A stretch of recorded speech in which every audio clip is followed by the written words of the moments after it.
Assalamu alaikum wa rahmatullahi wa barakatuh. Que l'on dit, respire un instant, arrête-toi là où tu es, avant de courir, avant de penser à ce que tu dois faire, avant même de regarder ce que tu as perdu ou ce que tu poursuis. Ce lundi, ce n'est pas un lundi comme les autres. Ce n'est pas simplement une date sur un calendrier qui se répète.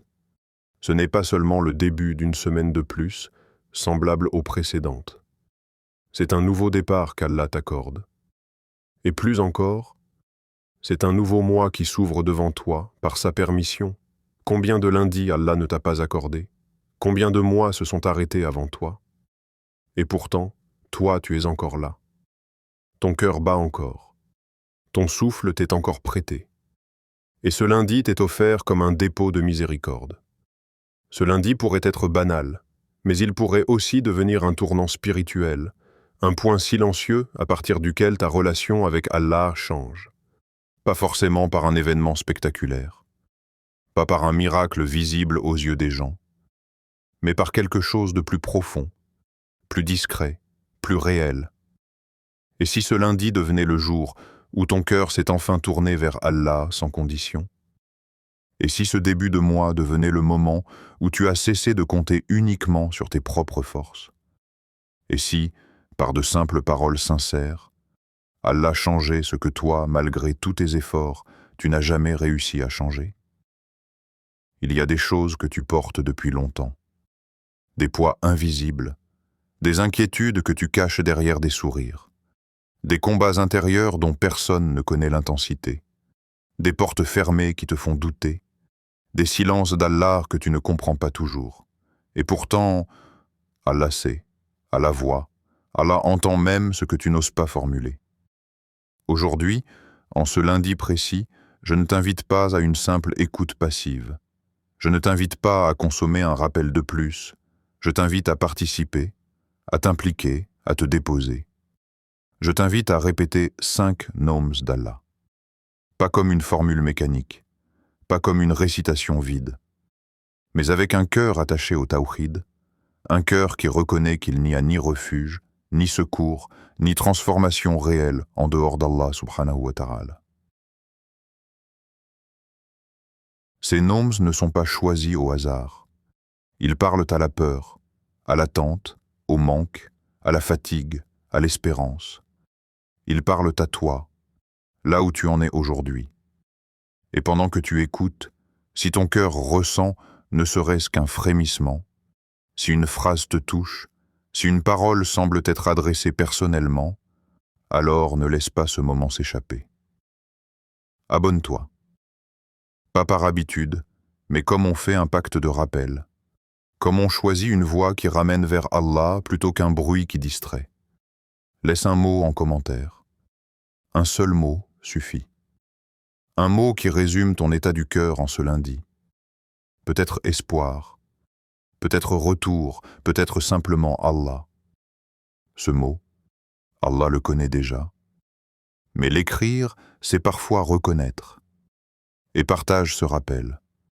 Peut-être qu'un autre cœur, quelque part, commence aussi son lundi avec un poids que tu ne vois pas. Peut-être qu'Allah fera passer la lumière par toi. Et surtout, reste jusqu'à la fin. Ne te presse pas. Ne quitte pas trop vite. Car une surprise t'attend, non pas une surprise pour les yeux, mais une surprise pour le cœur. Quelque chose que beaucoup négligent et qui pourtant peut transformer la manière dont tu commenceras ce mois. Aujourd'hui, je t'invite à observer, à écouter, à répéter, et surtout, à regarder comment Allah agit sur ta vie quand tu t'adresses à lui, non pas avec l'habitude, mais avec la sincérité. Ce lundi commence maintenant. Le lundi, un jour aimé d'Allah. Le lundi n'est pas un jour ordinaire dans la balance divine, même si aux yeux des hommes, il ressemble à tous les autres. Il arrive sans bruit, sans cérémonie, sans annonce particulière. Et pourtant, il porte une charge spirituelle immense que peu de cœurs perçoivent. Réellement. Le prophète, que la paix et le salut d'Allah soient sur lui, ne parlait jamais au hasard. Et lorsqu'il insistait sur le lundi, Ce n'était ni par habitude, ni par préférence personnelle. Il disait que c'était le jour de sa naissance et le jour où les œuvres sont présentées à Allah. Cette simple parole, si elle est méditée en profondeur, suffit à bouleverser la manière dont un croyant regarde ce jour. Le lundi devient alors un moment où le ciel s'ouvre d'une manière particulière, où ce que tu as fait, dit, pensé et intentionné est élevé vers celui qui sait déjà tout, mais qui a voulu instaurer des moments précis pour rappeler à ses serviteurs la valeur du temps et de l'adoration consciente. Lorsque les œuvres montent vers Allah, ce n'est pas une image symbolique destinée à embellir un discours religieux. C'est une réalité qui devrait faire trembler le cœur, non pas de peur paralysante, mais de lucidité. Chaque acte, chaque silence, chaque intention cachée trouve sa place dans ce dépôt invisible. Le lundi devient ainsi un miroir. Non pas un miroir de l'apparence extérieure, mais un miroir du cœur. Car Allah ne regarde ni les formes ni les discours, il regarde ce qui habite la poitrine. Ce lundi, pendant que beaucoup se lèvent avec lourdeur, préoccupés par leurs obligations mondaines, il existe une autre réalité qui se joue, silencieuse, mais décisive. La présentation de ce que tu es réellement, au-delà de ce que tu montres. La question qui s'impose alors n'est pas compliquée, mais elle est redoutablement honnête. Qu'est-ce que tu veux qu'Allah voie de toi ce lundi? Non pas ce que tu aimerais qu'il voie, mais ce qui est réellement là. Un cœur distrait, fatigué par la dunya, dispersé entre 1000 pensées contradictoires, ou un cœur qui, malgré ses faiblesses, cherche sincèrement à se tourner vers son Seigneur. Le lundi révèle souvent ce que le reste de la semaine dissimule. Il expose l'état intérieur brut, sans maquillage spirituel. Et beaucoup découvrent, s'ils osent se regarder avec vérité, que leur cœur s'est habitué à fonctionner en pilote automatique, priant sans présence, invoquant sans attente réelle, mentionnant Allah sans que le cœur ne suive pleinement. Pourtant, Allah aime ce jour. Et ce détail change tout. Si Allah aime un jour, alors ce jour devient une opportunité, même pour celui qui se sent loin, même pour celui qui a accumulé des retards, des manquements, des absences intérieures.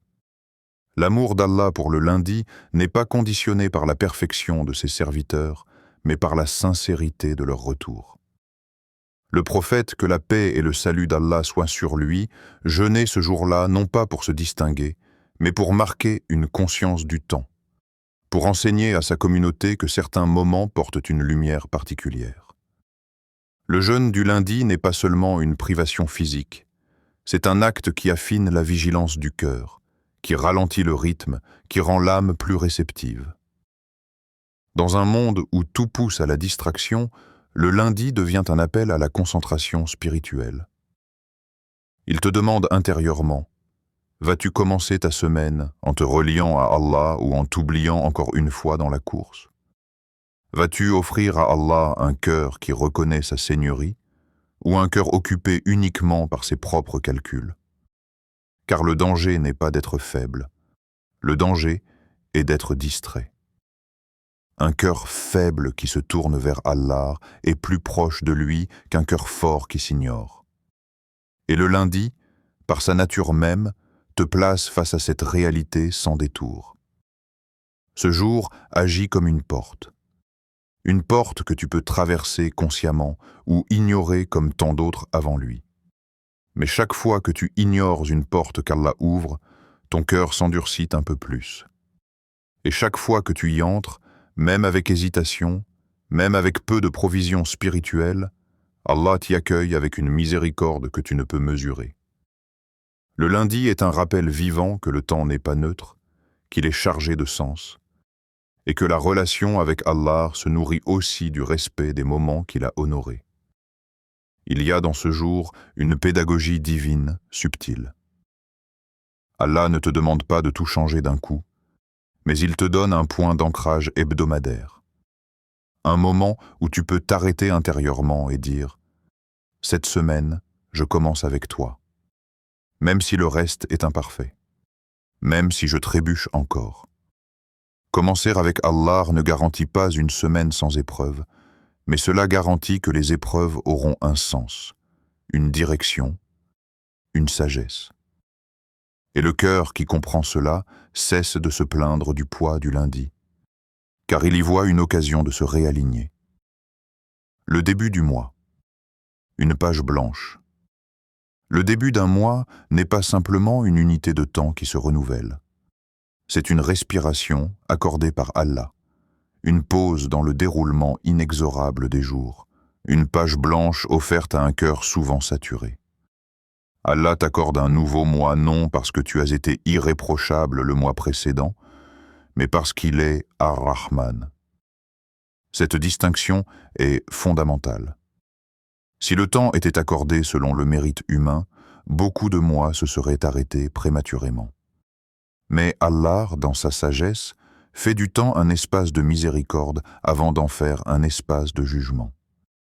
Chaque nouveau mois est donc un acte de générosité divine, une prolongation de l'opportunité de revenir, de corriger, de purifier, de réorienter. La notion de page blanche est puissante, mais elle est souvent mal comprise. Ce n'est pas l'effacement magique du passé, ni une amnésie spirituelle. C'est la possibilité d'écrire autrement, avec plus de conscience, ce qui vient après. Le passé reste inscrit, mais il n'est pas une prison définitive. Allah ne te dit pas « oublie ce que tu as été ». Il te dit « choisis ce que tu deviens ». Et ce choix se rejoue à chaque début, à chaque seuil temporel qu'il place devant toi. Le début du mois est un de ces seuils. Un moment où le croyant lucide s'arrête intérieurement et se demande non pas ce qu'il souhaite recevoir de la dunya, mais ce qu'il souhaite offrir à Allah. Chaque début est une opportunité de réforme, mais la réforme véritable ne commence pas dans les actions visibles. Elle commence dans l'intention. Beaucoup veulent changer leurs actes sans changer leur rapport à Allah, et ils s'épuisent. Le début du mois vient rappeler que la réforme durable commence par un retour sincère vers Ar-Rahman, par une reconnaissance humble de ses manquements, sans désespoir ni arrogance. Celui qui commence un mois en se croyant autosuffisant est déjà en perte, même s'il accumule des œuvres. Celui qui commence un mois en reconnaissant son besoin constant d'Allah est déjà sur une voie de rectification, même si ses pas sont encore fragiles. Il y a dans chaque nouveau mois une urgence silencieuse, une urgence douce mais réelle, car chaque mois qui commence est un mois de moins avant la rencontre. Et cette réalité n'est pas là pour effrayer, mais pour réveiller. Le retour dont parle Allah n'est pas garanti indéfiniment. La porte est ouverte, mais elle ne le restera pas éternellement. Le début du mois devient alors un rappel discret mais ferme. Tant que tu respires, le retour est possible. Tant que tu es conscient de ta dépendance à Allah, la réforme est à portée. Mais repousser sans cesse ce retour, en comptant sur un futur incertain, est une illusion dangereuse. Ar-Rahman ne te donne pas un nouveau mois pour que tu répètes mécaniquement les mêmes négligences, mais pour que tu réalignes ton cœur avec la finalité de ton existence. Cela ne signifie pas devenir parfait, mais devenir vrai. Vrai dans ton attachement au tawhid, vrai dans ta reconnaissance des priorités, vrai dans ton rapport au temps. Car le temps est l'un des plus grands témoins contre ou pour l'homme. Chaque mois te regarde écrire ton histoire, et ce que tu y inscris n'est jamais insignifiant, même lorsque personne d'autre ne le voit. Le début du mois est aussi un test de lucidité. Certains le vivent comme un simple changement de chiffres. D'autres y voient un rappel divin. La différence entre les deux réside dans la qualité de la conscience spirituelle. Celui qui vit le temps sans conscience est emporté par lui. Celui qui vit le temps avec conscience l'utilise comme un moyen de rapprochement avec Allah. Et cette conscience n'est pas réservée à une élite spirituelle. Elle est accessible à tout cœur sincère qui accepte de ralentir intérieurement et d'écouter ce que le temps lui dit au nom de son Seigneur. Allah, par sa miséricorde, n'a pas fait du retour un événement rare. Il l'a intégré dans la structure même du temps. Chaque jour, chaque semaine, chaque mois est une invitation renouvelée. Mais plus le temps passe, plus l'homme s'habitue à repousser. Le début du mois vient briser cette habitude, s'il est accueilli avec sérieux.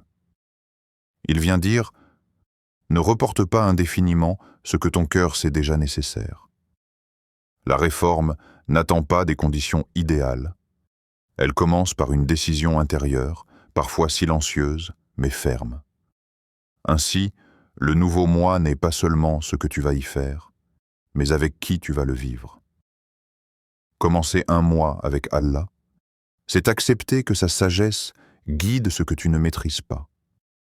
C'est reconnaître que même les lenteurs, les détours et les épreuves peuvent être des formes de miséricorde lorsque le cœur reste attaché à lui. Et c'est dans cet état intérieur que la page blanche cesse d'être une métaphore abstraite pour devenir un espace vivant où le tawhid s'inscrit concrètement dans le temps. Le tawhid, la clé de toute transformation.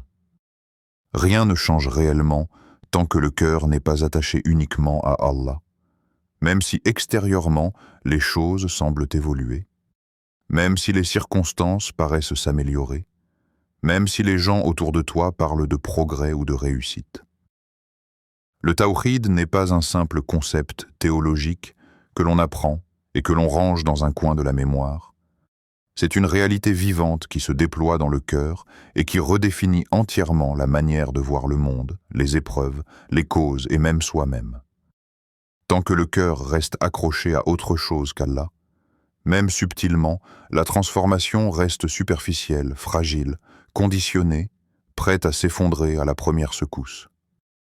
Beaucoup cherchent le changement à l'extérieur, alors que le verrou est à l'intérieur, dans un attachement invisible mais puissant à ce qui n'a en réalité aucun pouvoir autonome. Le cœur humain a une tendance naturelle à chercher des appuis visibles. Il se rassure par les causes, il s'attache aux personnes, il mise sur les moyens matériels, il calcule, il anticipe, il se protège. Tout cela peut sembler logique, même raisonnable, mais le problème apparaît lorsque ces causes deviennent des piliers intérieurs. Lorsque la confiance se déplace imperceptiblement d'Allah vers ce qui est créé. À ce moment-là, le cœur commence à se fragmenter. Il se disperse entre les attentes humaines, les peurs liées aux résultats, les dépendances émotionnelles et les illusions de contrôle. Le tawhid vient précisément briser cette dispersion. Il recentre, il unifie. Il ramène le cœur vers une seule direction, un seul appui, une seule source réelle de pouvoir.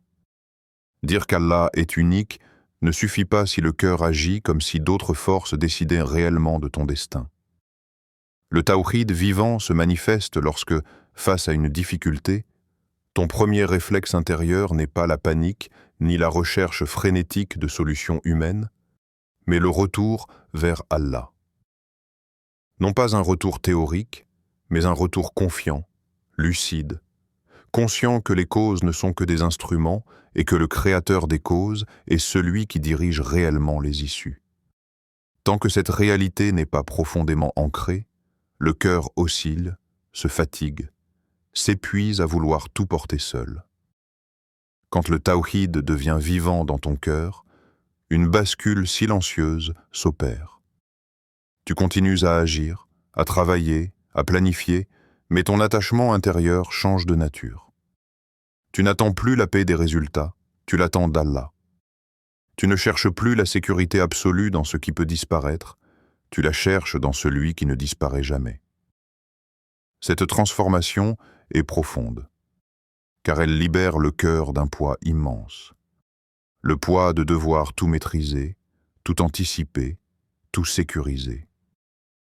Le tawhid n'annule pas l'effort, il l'allège. Il ne supprime pas la responsabilité, il la rend supportable. Beaucoup de cœurs sont fatigués non pas parce qu'ils ont trop d'épreuves, mais parce qu'ils portent leurs épreuves sans tawhid réel. Ils portent seuls ce qu'ils auraient dû confier. Ils s'attachent à des personnes qui ne peuvent pas garantir leur présence. Ils placent leur espoir dans des situations instables. Ils font des causes des divinités silencieuses. Et lorsque ces causes s'effondrent, le cœur s'effondre avec elles. Le tawhid vient remettre chaque chose à sa place.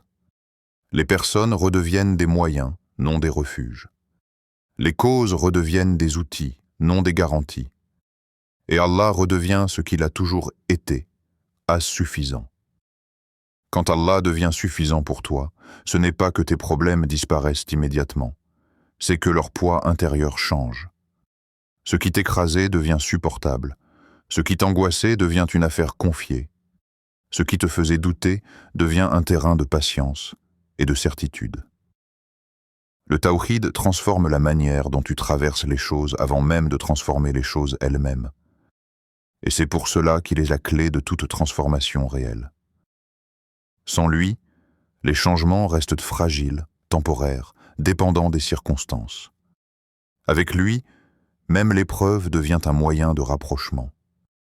Le cœur attaché uniquement à Allah n'est pas un cœur détaché de la réalité, mais un cœur ancré dans la vérité. Il sait que tout passe, sauf Allah. Il sait que tout change, sauf Allah. Il sait que tout peut être retiré, sauf la proximité d'Allah. Cette certitude silencieuse n'est pas innée. Elle se construit, elle se nourrit, elle se renforce par le rappel, par la méditation, par l'expérience. Et chaque fois que le cœur goûte à cette suffisance divine, il devient moins dépendant, moins inquiet, moins fragile face aux aléas de la vie. Premier nom, Ya Rahman, Ya Rahman.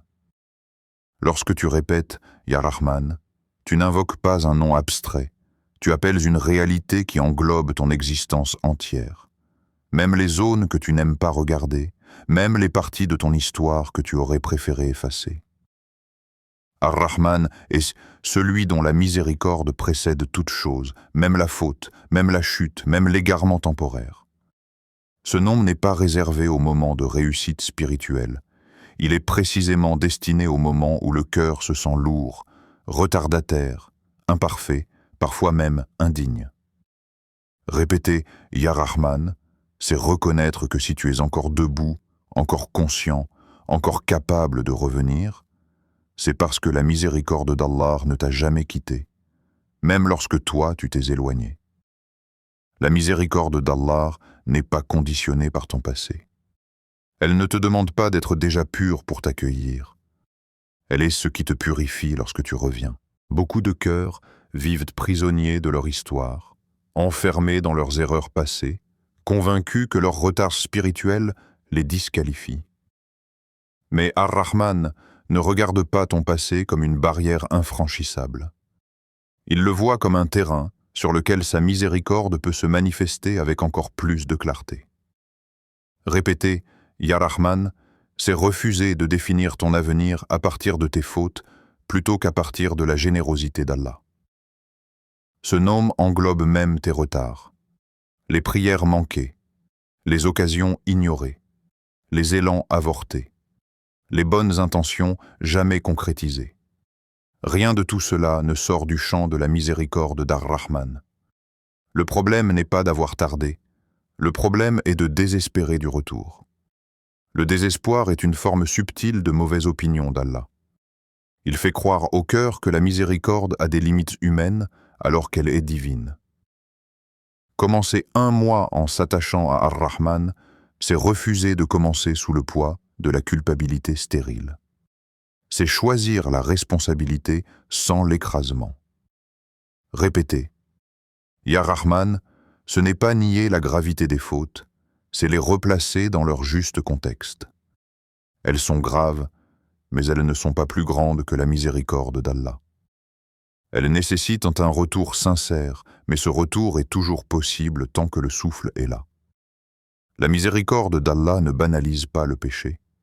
Elle ouvre la porte à la réparation. Et cette porte est immense. Elle est si vaste que beaucoup n'osent pas y entrer, pensant ne pas en être dignes.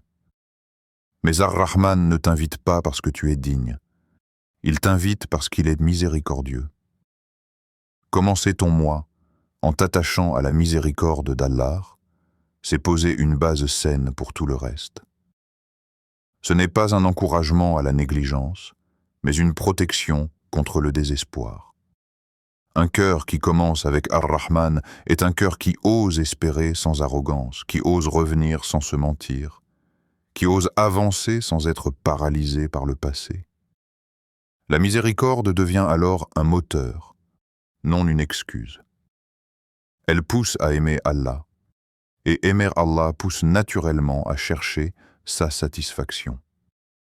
Lorsque tu dis « Ya Rahman », rappelle-toi que ce nom s'adresse à toute la création, croyants et non-croyants, obéissants et désobéissants.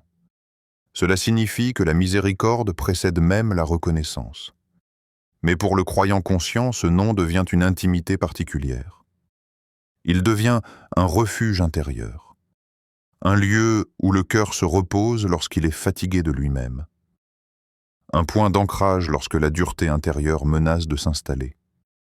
Et plus tu répètes ce nom avec conscience, plus il façonne ta vision d'Allah, de toi-même et du temps qui t'est accordé. Dis Ya Rahman lorsque ton cœur se sent lourd. Dis-le lorsque tu te sens loin. Dis-le lorsque tu as peur de ne pas être à la hauteur. Dis-le non pas pour fuir la responsabilité, mais pour t'y engager avec confiance.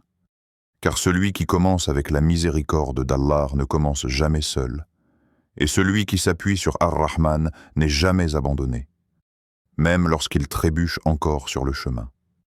Deuxième nom, Ya Razak, Ya Razak. Lorsque tu répètes Ya Razak, tu touches à l'une des peurs les plus enracinées dans le cœur humain, la peur du manque. Cette peur ne se limite pas à l'argent. Elle s'étend à tout ce que l'âme craint de perdre ou de ne jamais obtenir. La stabilité, la sécurité, la reconnaissance, l'amour, la tranquillité. Le nom Ar-Razak vient désarmer cette peur à la racine, non pas par des promesses vagues, mais par une vérité fondamentale du tawhid. La subsistance n'est pas distribuée par les créatures. Elle ne dépend pas de leurs humeurs, de leurs décisions, de leurs limites. Elle est écrite, mesurée et donnée par Allah avant même que tu ne sois conscient de ton propre besoin. Allah donne avant que tu demandes, et souvent avant même que tu ne saches ce que tu vas demander. Cette réalité est difficile à intégrer pour un cœur habitué à associer la subsistance à l'effort visible, au diplôme, aux relations, aux opportunités humaines. Ces éléments existent, mais ils ne sont que des canaux. Le danger commence lorsque le cœur confond le canal avec la source. Ya Razak vient rééduquer le regard intérieur. Il rappelle que la main qui donne réellement n'est jamais celle que tu vois, mais celle qui se trouve au-dessus de toute chose. Tant que cette vérité n'est pas enracinée, le cœur reste inquiet, même lorsqu'il reçoit, car il sait inconsciemment que ce qu'il reçoit peut lui être retiré à tout moment. La subsistance, dans le Coran, ne se limite jamais à l'aspect matériel. Elle englobe la santé, la paix intérieure, la clarté d'esprit, la foi, les occasions de bien, les personnes bénéfiques qui croisent ton chemin. Beaucoup possèdent de l'argent mais manquent de baraka, et ce manque est une forme de pauvreté plus lourde que le manque matériel. Ya Razak n'est pas seulement celui qui donne beaucoup, il est celui qui donne avec sagesse. Il donne parfois peu mais avec abondance intérieure. Et parfois, il retient pour protéger, purifier ou réorienter. Le cœur qui comprend cela cesse de mesurer sa valeur à ce qu'il possède et commence à la mesurer à la qualité de sa relation avec Allah.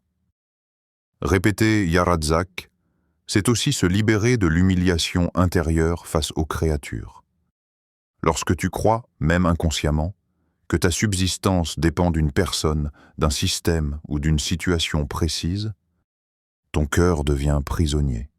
Il craint de déplaire, il accepte l'injustice, il se tait là où il devrait se redresser. Le tawhid dans Ar-Razak rend au croyant une dignité intérieure.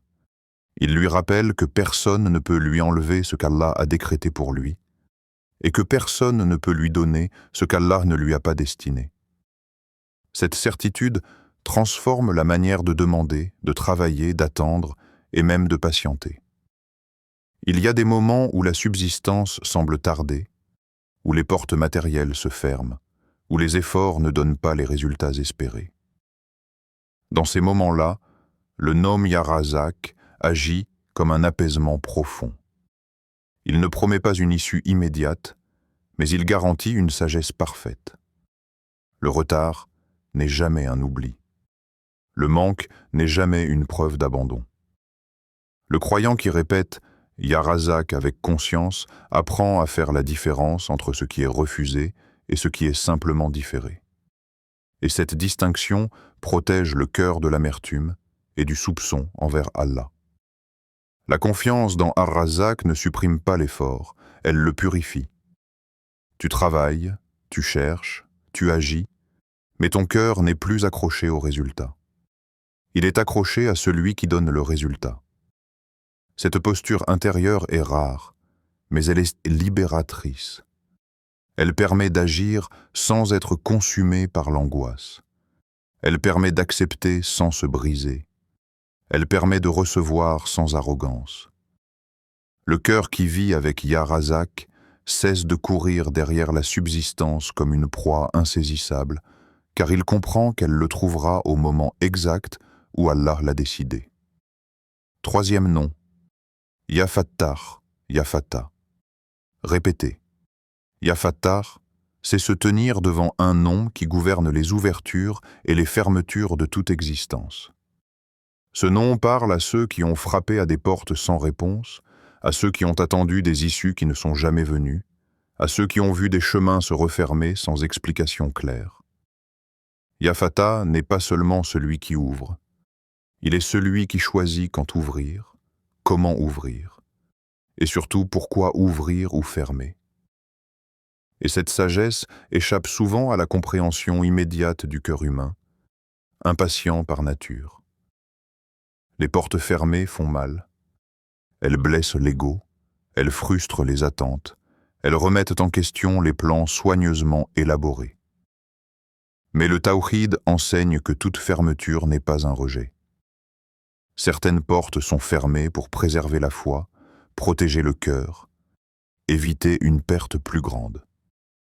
Le Nom Ya Fattah invite à une relecture profonde de l'histoire personnelle.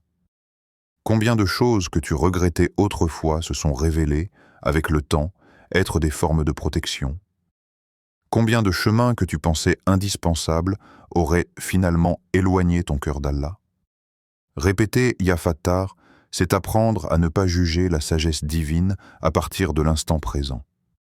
C'est accepter que la vision d'Allah englobe ce que tu ignores, ce que tu ne peux pas anticiper, ce que ton cœur n'est pas encore prêt à porter. Lorsque le croyant intègre cette réalité, il cesse de forcer les portes. Il frappe, oui. Il demande, oui. Mais il accepte aussi la réponse lorsqu'elle prend la forme d'un silence ou d'une fermeture. Cette acceptation n'est pas une résignation passive. C'est une confiance active dans la science parfaite d'Allah. Il existe des ouvertures qui arrivent sans bruit, des portes intérieures, des éclaircissements du cœur, des compréhensions nouvelles, des apaisements inattendus. Ya Fattah ouvre parfois avant même que la situation extérieure ne change. Et ces ouvertures intérieures sont souvent plus déterminantes que les changements visibles. Un cœur ouvert à la sagesse divine traverse une épreuve différemment qu'un cœur fermé, même si les circonstances sont identiques. Le Nom Ya Fattah agit d'abord sur l'intérieur, puis sur l'extérieur, selon ce qui est le plus bénéfique pour la foi. Les portes fermées aujourd'hui peuvent être des protections divines, mais cette vérité n'est accessible qu'à celui qui accepte de patienter sans accuser Allah. Le soupçon envers Allah est une fermeture en soi. Il bloque la compréhension, il assombrit la perception, il nourrit l'amertume. À l'inverse, la répétition consciente de Ya Fattah ouvre progressivement le regard. Elle enseigne au cœur à attendre sans se dessécher, à espérer sans exiger, à demander sans imposer ses conditions à la sagesse divine. Certaines ouvertures arrivent après une longue attente, non parce qu'Allah tardait, mais parce que le cœur devait être préparé. Une ouverture prématurée peut être une épreuve déguisée. Ya Fatah ne donne jamais sans mesurer la capacité du cœur à porter ce qui est donné. Et lorsqu'une porte s'ouvre enfin, elle s'ouvre souvent avec une facilité qui surprend, comme si elle n'avait jamais été fermée. Cette facilité est un signe. Elle rappelle que ce qui est décrété arrive sans résistance, au moment exact voulu par Allah. Répéter Ya Fatah, c'est confier ses blocages, ses impasses, ses incompréhensions à celui qui détient les clés invisibles. C'est reconnaître que certaines portes ne s'ouvriront jamais, non par injustice, mais par miséricorde. Et c'est accepter que la vraie ouverture n'est pas toujours celle que l'on attend, mais celle qui rapproche le cœur de son Seigneur, même à travers des chemins inattendus. Quatrième nom. Ya Latif. Ya Latif. Répéter.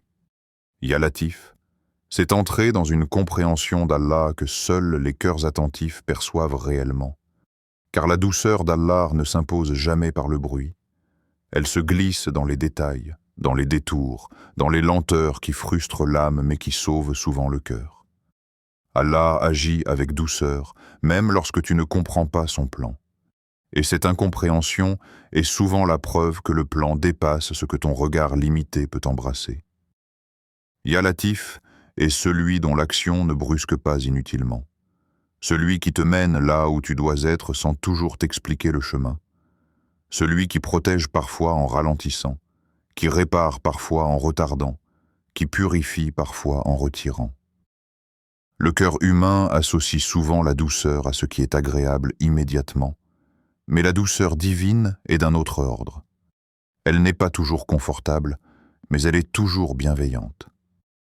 Allah peut t'éloigner de ce que tu voulais avec douceur, non pas en brisant tout d'un coup, mais en laissant les choses s'éteindre progressivement, afin que ton cœur puisse s'adapter, se détacher, se recentrer. Combien de relations, de projets, de chemins que tu croyais indispensables ont disparu lentement de ta vie, sans choc brutal, sans rupture violente, simplement parce qu'Allah, dans sa subtilité, savait que ton cœur ne supporterait pas une coupure nette. Ce que tu appelles retard est souvent une orchestration minutieuse. Allah n'agit jamais dans la précipitation, car il n'est soumis ni au temps ni à l'urgence. Le retard, dans la perception humaine, est lié à l'attente anxieuse, à l'impatience, à la peur de manquer. Mais pour Allah, chaque instant est à sa place, exact. Ya Latif agit dans les interstices, dans les moments creux, dans les silences où tu crois que rien ne se passe alors que tout se prépare. Le cœur qui médite ce nom commence à percevoir que l'absence de réponse immédiate n'est pas un vide, mais une phase de travail invisible. Allah peut être doux, même dans l'épreuve. Il peut alléger une douleur intérieure par une présence inattendue, une parole entendue au bon moment, une pensée qui traverse l'esprit comme une lumière furtive. Ces détails ne sont jamais anodins.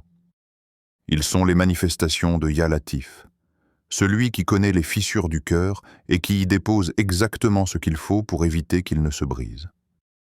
Beaucoup traversent des tempêtes sans comprendre pourquoi ils tiennent encore debout. Ils attribuent cela à leur force personnelle, alors que c'est souvent la douceur d'Allah qui amortit les coups, qui empêche la chute totale. Répéter Ya Latif, c'est apprendre à relire sa vie autrement. Ce n'est plus une suite d'échecs et de retards, mais une succession de gestes subtils par lesquels Allah t'a guidé sans t'écraser.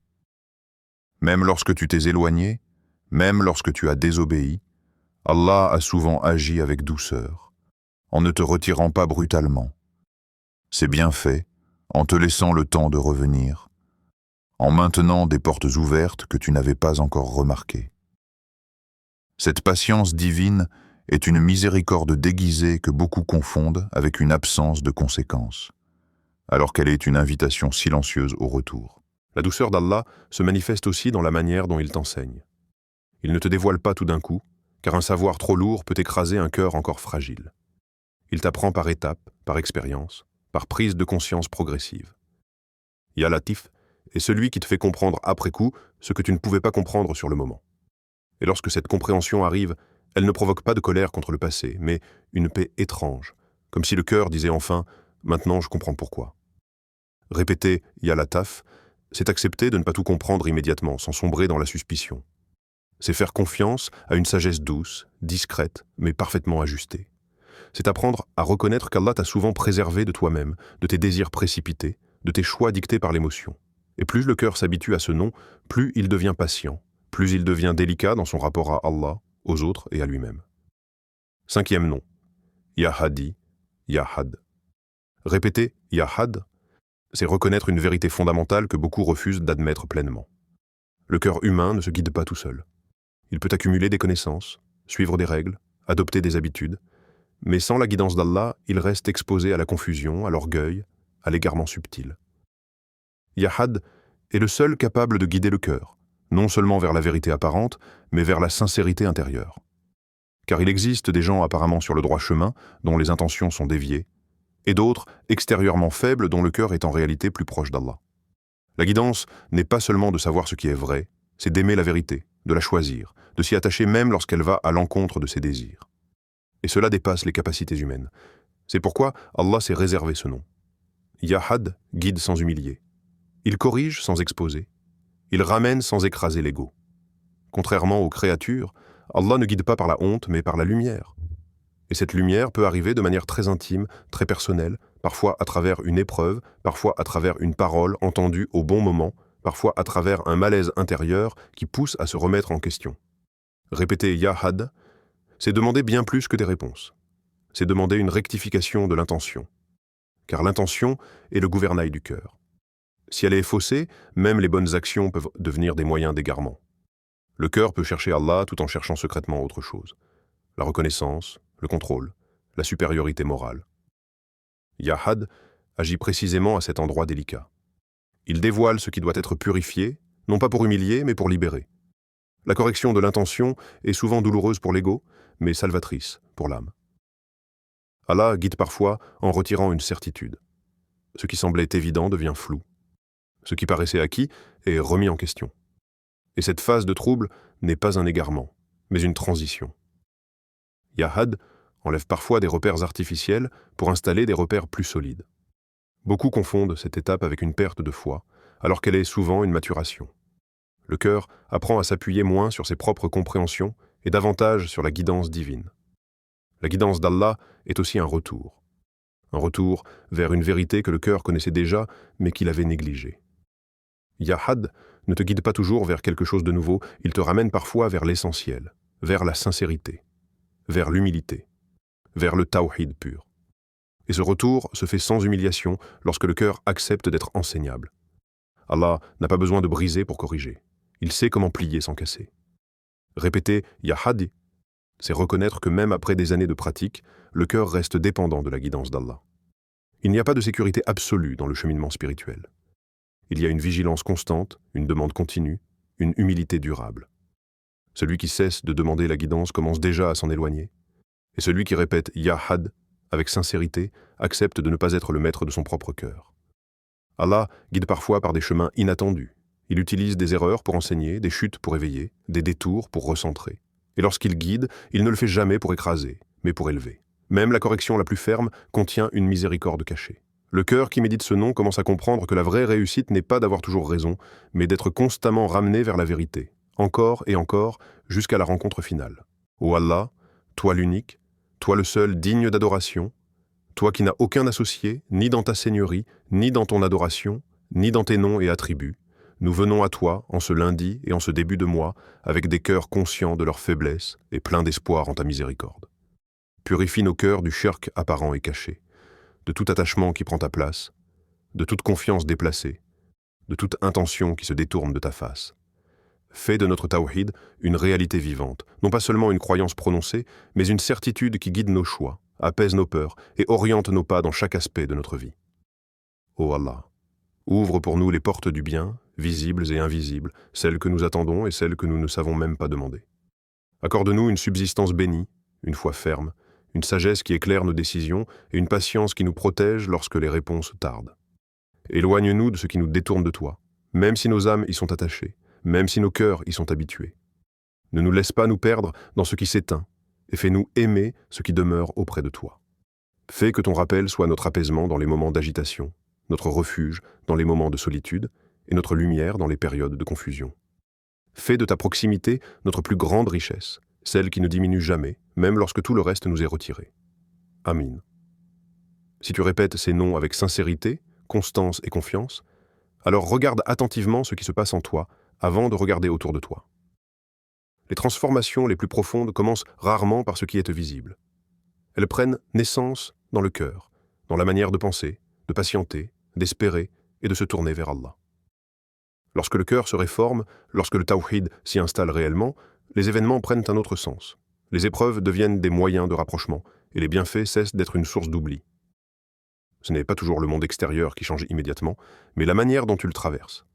Et cette transformation intérieure est souvent le prélude à des ouvertures qu'Allah réserve à ceux qui lui font confiance sincèrement. Si ce rappel a touché ton cœur, ne le garde pas pour toi. Aide cette voie à atteindre d'autres âmes en quête de sens, d'apaisement et de vérité. Abonne-toi à Voix du Tawhid pour rester connecté à des rappels qui élèvent l'âme plutôt que de la distraire, active la cloche pour ne manquer aucun moment de reconnexion avec Allah, et partage cette vidéo à quelqu'un qui commence sa semaine avec des épreuves, des doutes ou un poids invisible. Peut-être qu'Allah fera passer la lumière par toi. Souviens-toi, ce n'est pas le bruit qui transforme les cœurs, mais le rappel sincère d'Allah. Qu'Allah te bénisse en ce lundi et t'accompagne dans chaque pas.